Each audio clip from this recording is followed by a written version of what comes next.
Hello there. I'm Leanne Foster with Provider Outreach and Education for WPS Government Health Administrators. Thank you for joining me today. Did you know that ownership continues to be one of the top development reasons for provider enrollment applications? In this video, we will focus on ownership roles and how to accurately report them on your CMS 855 application. Groups, organizations, and suppliers must report individual owners and managing employees in Section 6 of the CMS 855A and 855B applications.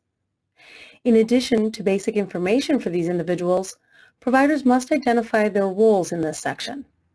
This helps CMS identify who has legal authority to enroll them in Medicare, make changes, and commit the provider or supplier to fully comply with Medicare regulations. Let's start with defining these roles. An owner is an individual or entity with direct or indirect ownership in the enrolling provider.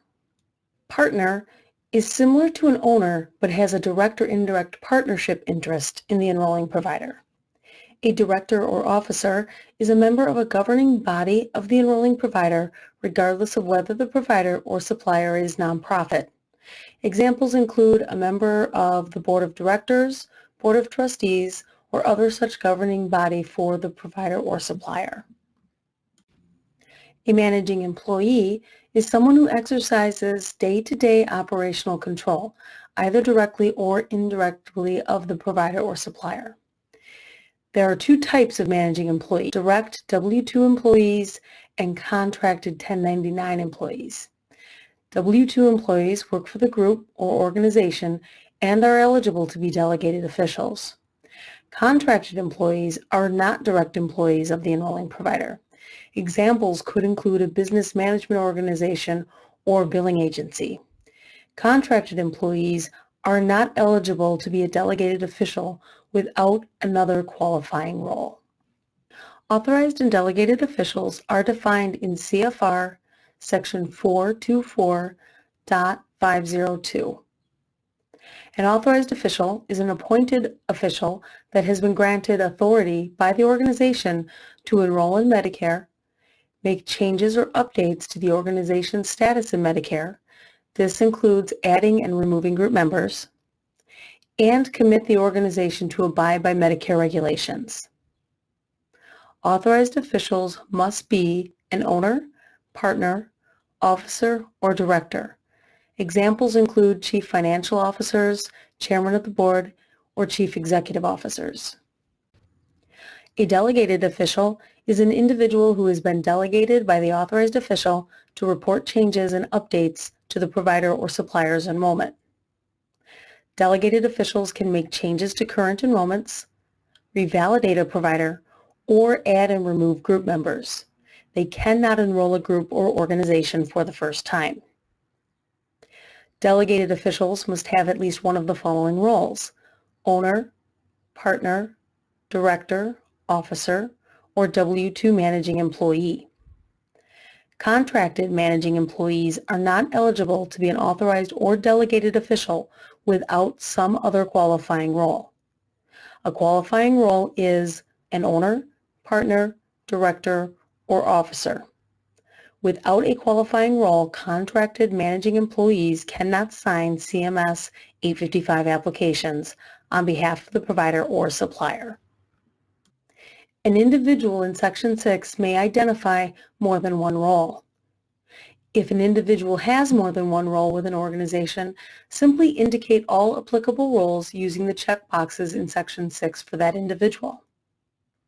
An owner may also be a managing employee and authorized official. A W-2 managing employee may also be a delegated official.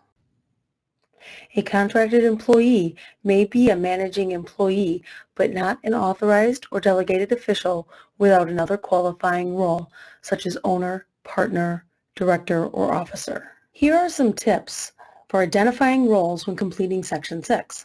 At a minimum, all organizations must have one owner. This includes partners, directors, and officers, one managing employee, and one authorized official.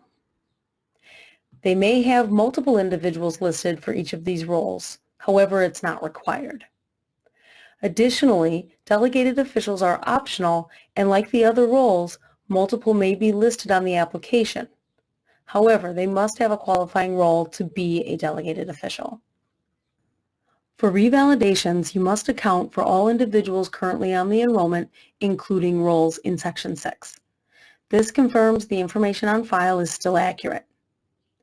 Any individuals with changes to roles must be reported in Section 6.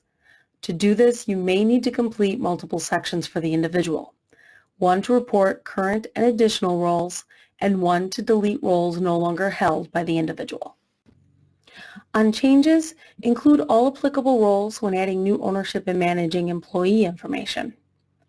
For individuals who will remain on the enrollment but have role changes, you again may need to complete multiple sections for the roles being added and those being deleted. Also, please submit changes to roles timely. If a new authorized or delegated official has not been reported, it could cause delays for group member applications if they're not in PACOS with the appropriate role. To learn more about ownership, check out our other YouTube videos on basic ownership reporting and indirect ownership. Links to these videos are included in the description of this video. If you found this video helpful, please like, share, or leave a comment. Don't forget to subscribe to our YouTube channel to stay up to date on the latest Medicare news and announcements. We value your feedback. Please take a few minutes to complete a short survey about this video. You can use the QR code shown here or the link provided in the description of this video. As always, I appreciate you taking the time to join me today. Take care, and we'll see you soon.